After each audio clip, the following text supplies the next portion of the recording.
Shooting it raw? Yes. Shooting it raw.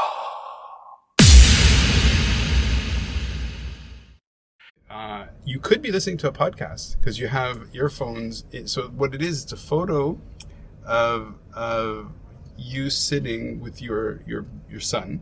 It's a recent photo, it seems. Sleeping, napping, I assume. You may be napping. You're on your bed or a couch, also looking quite relaxed. So what's that photo? Like what? Clearly, having a newborn takes over your life. Yes. I know this. And now you're coming out of the... I'm coming out of the bubble. Camp. I mean, yeah, for a short while I said, like, I'm on a schedule, right? I have to get back and feed that baby again. But this is, it's a picture that I know I will be looking at for many, many years, and looking back at this time very fondly, because it's, my little son lying on my chest, napping. So that's where he prefers to take his naps. So sweet. Yeah, it's so sweet, but it's pretty tough when there are other kids in the house as well. So oftentimes my older girls totally boycott this peaceful moment, really? Of course, okay. Because they also want to spend time with mommy and with their little brother. But there we had a moment where it was really just us. So I actually wanted to capture it. I'm not really sleeping. I'm totally taking a selfie here. This was no other. It's contrived. It's totally staged. But I was in that moment. But I knew I wanted to have this as a reminder for myself. There are a few minutes here and there a day where I can allow myself to just do nothing. And yes, I have my earplugs in, because usually that's also how I relax when I can't really sleep, but I could still listen to something, a nice relaxing podcast that inspires me. I feel that too. That's something I've been doing as well. So we met at the Hive. So when we met, we weren't really in this booth.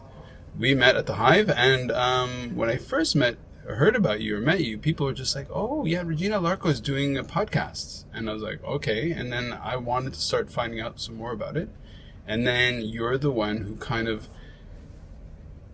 described your process and your journey and what you've been doing. So why don't you talk about your podcast? And it was, of course, once you have a baby, that takes over, but pre-baby, what was your podcast about and how did that evolve? I'm happy to say the podcast is still up and running. Amazing. Even with the baby. Nice. So I learned how to be very efficient with, I mean, you saw me going crazy just before the baby came out. So I was scheduling and prepping all these releases that are now have been going out for the last 3 months and will keep going out for another 3 months, so I can focus on taking naps with baby. And I also have co-hosts now. So I'm starting now from where I'm at now. Like now, #Impact Podcast, what I started. I said that slower, so. So I speak so It's too, so no, but fast, it's too fast. Oh my God. So #Impact. #Impact. Podcast. Wicked. Yeah, so that now has grown into a platform where I invite other hosts also to become part of that journey and record with inspiring change makers all over the globe to share why they care about making the world a better place. And some of them the topics are so diverse, some really care about the environment, some care about social injustice, some care about education, and we give these really inspiring people, just like you and me now, we sit together with them and they tell their story, and we then hope that the listeners will feel inspired too and take action, get in touch with them, donate to them, or start volunteering with them, or start their own change-making journey too, so that they feel inspired by other people making a difference, that they would then say, okay, what is it that I really care about? What I really give a fuck about, right? Like in this book, what is it that lights me up, and how can I, with my talents, can also make a little difference and feel really good about it. Right. Yeah, so and all this started around 3 years ago when I I was also looking for that, you know. I was on that journey too. Like, what is it that I really care about, and what could I use? How could I use my talents? And one of my talents I know is that I make people feel really safe around me. I make people feel safe to share their stories. I'm a good communicator. I'm creative. I love creating things. So how could I use those talents I had to build something that's my own? And yeah, so there's a website, I guess there's right? a website. And I'll put the link. I'll put the link in the photo and in the notes and all this stuff. #impact.com. But do you write hashtag HASHTAG hashtag impact.com? Sweet. Yeah. What is the most surprising podcast or experience that you had in the world of that project?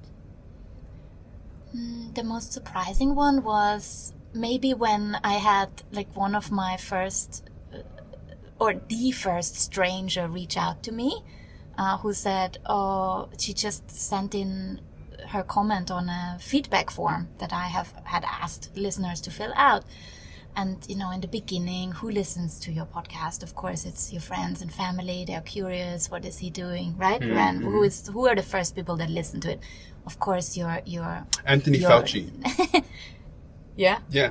No, I'm just joking. No, it's not. That's amazing. No, I'm just so joking. of course you start with your circle. Yeah. That's how it all starts. Yeah. And when this first stranger, a young woman that I didn't know her name, I didn't know she was listening, reached out to me, and she shared that she had heard about one of my guests on the show, and then she started volunteering with this organization, and that was so meaningful to me and so surprising. That was my goal to begin with. Wow. But I never thought it would really I don't know, I thought of course it would happen, but maybe I wouldn't know about it or didn't hear about it.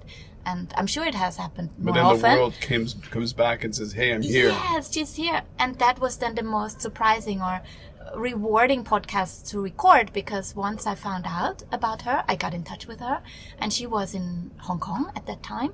And I said, can we meet for coffee? And actually, can I record Nice. with you?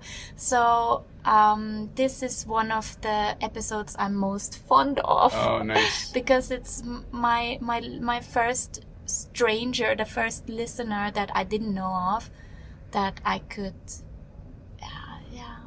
capture on the show as well. And I will re-air that episode coming up in a few weeks. Oh, wicked. On #impact. Nice. So let's look at that, in the middle photo of, starting point, goal reached, the sort of progress reality of what progress actually looks like, being all chaotic and whatever. As you're creating #impact, it's chaotic. And sometimes you're like, why am I doing this? Or you question, is there validity to it?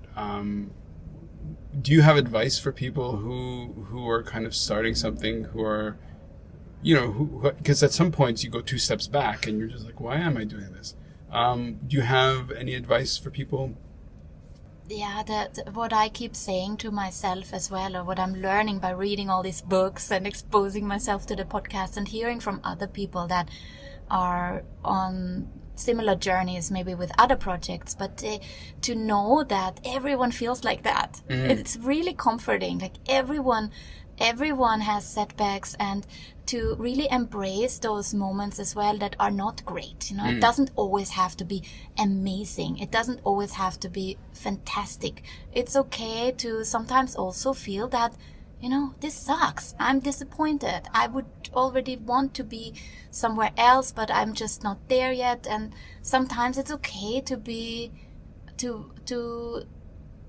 not be where you think you want to be, but rather be okay with where you are at right now, and be kind to yourself. Be kind to yourself and the emotions that you might feel around it and around the mess, and baby steps. Right. Well, when I was running Shark Rescue, on the one hand, I would consciously do my best to try to raise as much awareness of it. And then sometimes for no reason that I could anticipate or even understand or decode, something crazy would happen where it would get noticed, and all of a sudden I get a message from somebody in Mexico saying, you're Don Tiburon, like Mr. Shark. And I'm just like, where is this coming from?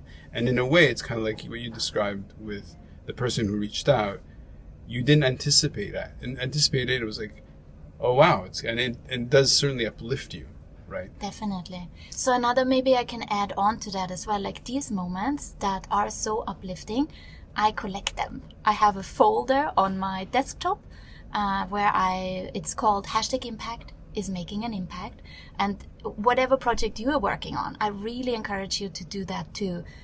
Make a folder somewhere, wherever, is it on your phone or somewhere else, and collect these little moments, even if it's just a screenshot of that person reaching out or someone sending you a personal message. Sometimes things we then share on social media because they are shareable, but some things are personal and you wouldn't want to put that somewhere online. But to have your own collection of motivation boosters, it's so powerful. And on those days when I feel like, why am I doing this? Why this is hard. Can I not just go back to like a regular job with a regular pay?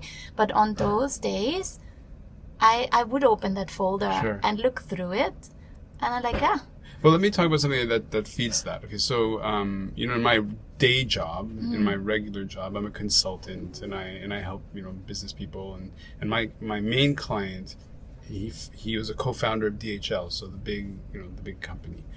And one of the things that we talk about in terms of service leadership is this idea that when people give you positive energy, or like these moments where you get recognition that you're saving in your desktop, right? From our perspective, we call that psychic income. So your income, your financial income, is the money you get. The psychic income is when people give you a boost. So people give you a compliment, people give you recognition. And in a way, the psychic income is, you can just ignore it, but that's like tearing up a check. That's like, as you do by putting it in your folder, it's kind of like something you go back to if you're feeling down or whatever, to kind of uplift you, right? So that's it's just another way of talking about doing that. And it's great advice. It's really good advice. What's the next big project for #Impact? What I'm really excited about is that I now teach others how to start their own impactful podcast as well. So that's something I've launched just before I went on maternity leave. I just put it out there. Launch before you're ready, right? I put out a product. Like, now that, of course, I want to generate revenue from my work as well. At first, I only started #Impact as a passion project, to be honest. But after a while, I realized that there is something there. There's something that is of value to others as well. Not just inspiration, but people reached out and wanted to learn how to run their own podcast.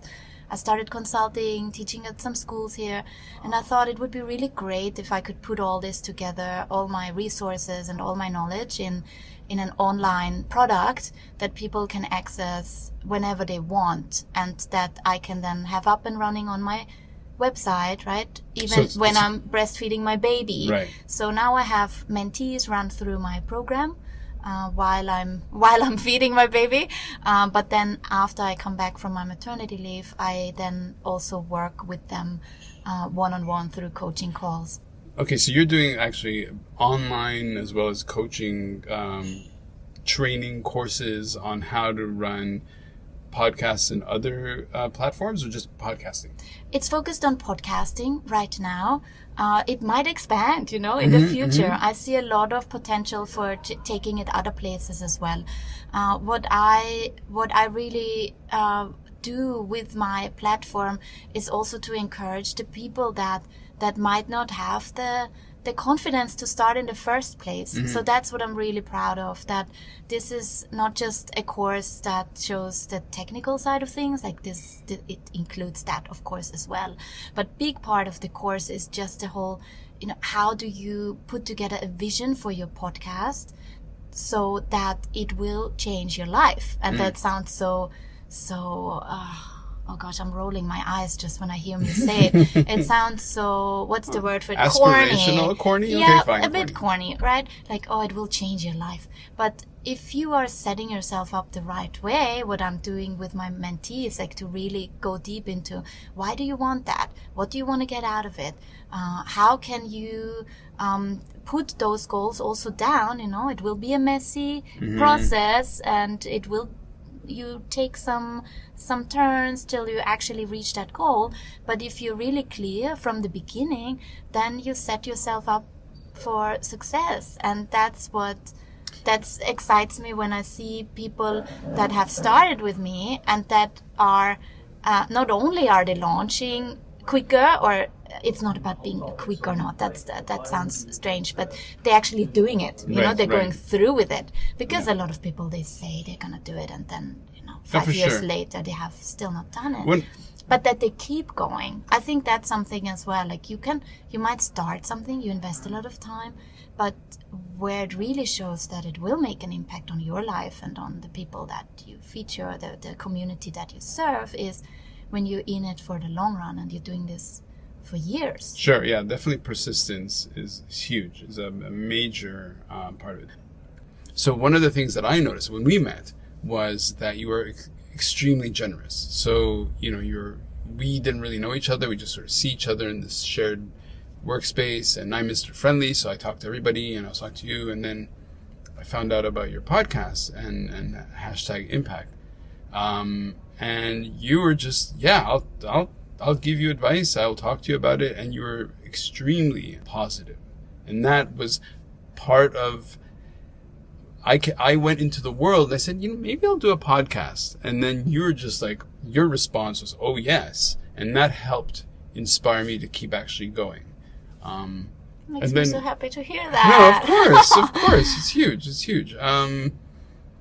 Because Shooting It Raw is essentially about communication, and before doing what you're doing now, you were in communication. Your work was in marketing, communication. What kind of work were you doing? Yeah, I was doing something completely different. I guess in some kind it was communication as well. Everything I did was always communication. My career started out in sales. Mm-hmm. I was selling sponsorship packages for a Finnish event company. Wasn't too rewarding, but still I had to negotiate and communicate. But then my second job, I would say, was really defining for me, because I found work that related back to my studies. So that was super meaningful for me. I studied China studies in Vienna and in Beijing, and then I started working with a German think tank based in Shanghai, and later I moved to Beijing as well, working for them there, to work on international relations and China-German relations, because it was a German think tank, so there was a lot of studies I had to do, research I had to do on China's role in the world, how can we understand China better, and organizing delegation visits for German politicians when they were coming to China. And that was very, very, how can I define it? It was so great learning. It was so great learning because I was constantly out of my comfort zone. I think that was good. I had a really great, very inspiring boss who was much older. So I think it was interesting to work with someone who was so close to retirement, a whole different kind of generation, I think. Right. He didn't even know how to, I had to help him write emails, and all these tech things was so not his cup of tea. But what was really great with him was that he was a great mentor, because he would take me to all these meetings as well. Nice. Even when there would be where I would feel like, do I belong at the table? Right, and he would always make sure there was a seat for me at the table, mostly with just a group of male politicians, all in their 40s, 50s, or 60s even. And then there was me. This sounds a lot like my job. Going with Po Chung to all these meetings, and they're all like business leaders or political leaders. and you're at the table and you're like, okay, well, what can I soak up and what can I learn? Yeah, that's quite interesting. Let's look at it from the terms of visual communication, right? So I'm running a podcast essentially centered around this idea of photography, right? So we talk about images, but podcasting is definitely auditory. If I were to ask you, why do you think podcasting as an auditory experience is getting more popular, is popular, has power? How would you answer that? Like, why podcasting and not actually shooting videos of yourself? Because when you tell a story just using audio and you have someone listening on the other end, like that listener that is now listening to our conversation, they are in here with us. This person is in here with us in this booth, sweating and feeling like they're really part of that conversation and of that story. I think that there is science behind that as well, where they're now saying that how powerful it is with ads, for example, in podcasts, how much better that works when the host is reading out a commercial than if someone would just see a pop-up ad on a YouTube video, for example. And the reason for that is because there is this intimacy of someone just listening, and they are imagining, they're not here with us right now. For everyone that's listening, that book title or that graph that we talked about before, about the progress myth, or me lying on my bed with my baby on my chest, or how we look. People that are listening, they are imagining now. Maybe they know you, so they're like, Rand looks like that, I know, but what is he wearing today? What color of hair does Regina have? Well, we cannot stop our brains from imagining a reality that we only hear. But the powerful thing, we imagining it as we want. And that's why it's in us, and that's why it's so intimate, and that's why it's so powerful, and that's why it's also so much more it doesn't discriminate as much as a picture would. So if you only listen to someone's voice, you don't know how they look, and you don't get distracted by the red lipstick I'm wearing today, and thinking like, I actually don't like red lipstick that much. Why is she wearing that? It's not as distracting. And they're absolutely true. And it's absolutely right that podcasting, there is something quite intimate about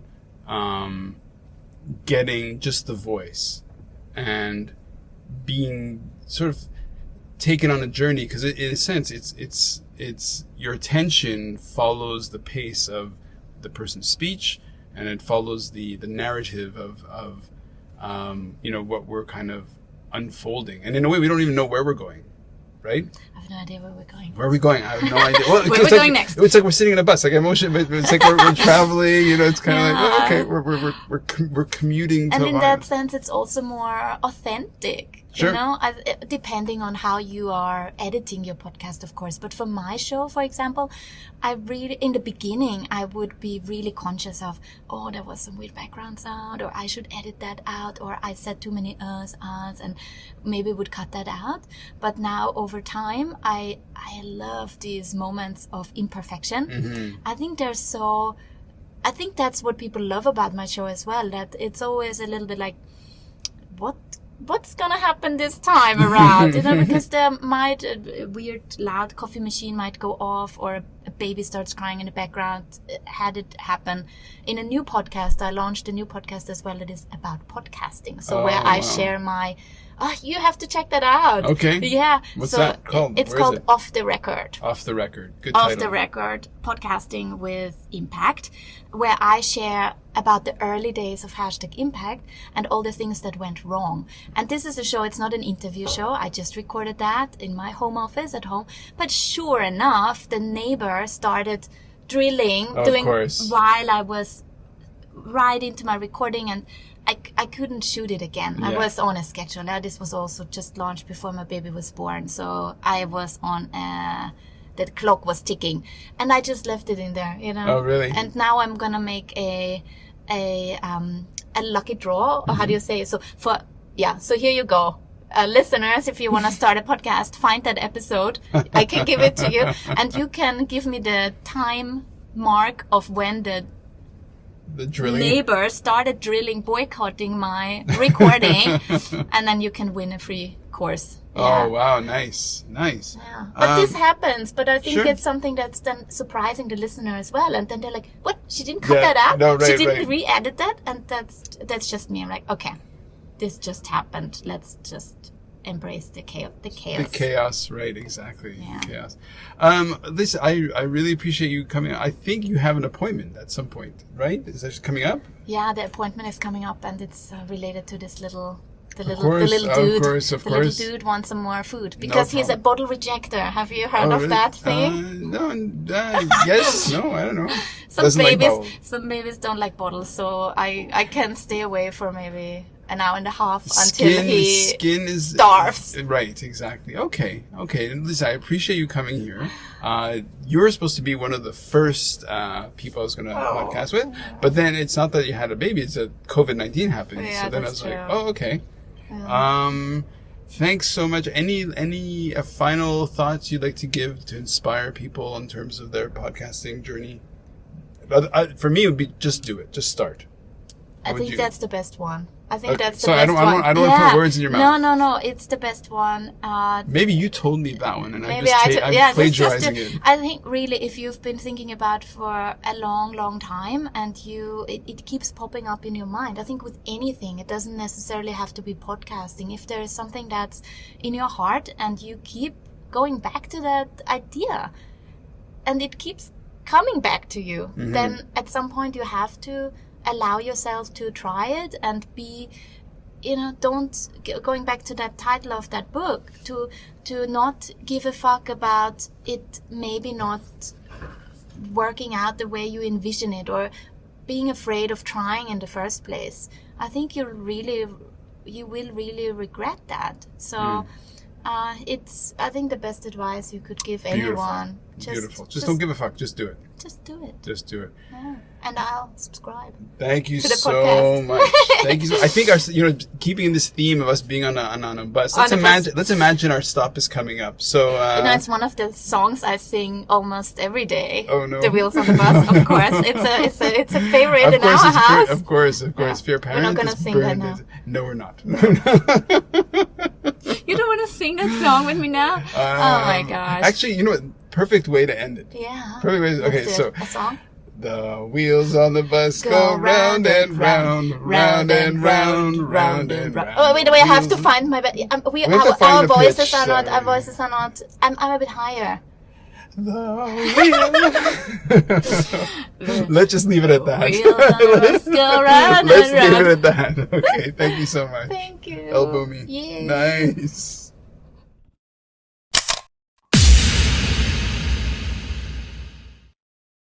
So is life really a gift? Really? Can you make every second count? That's the whole point of the podcast.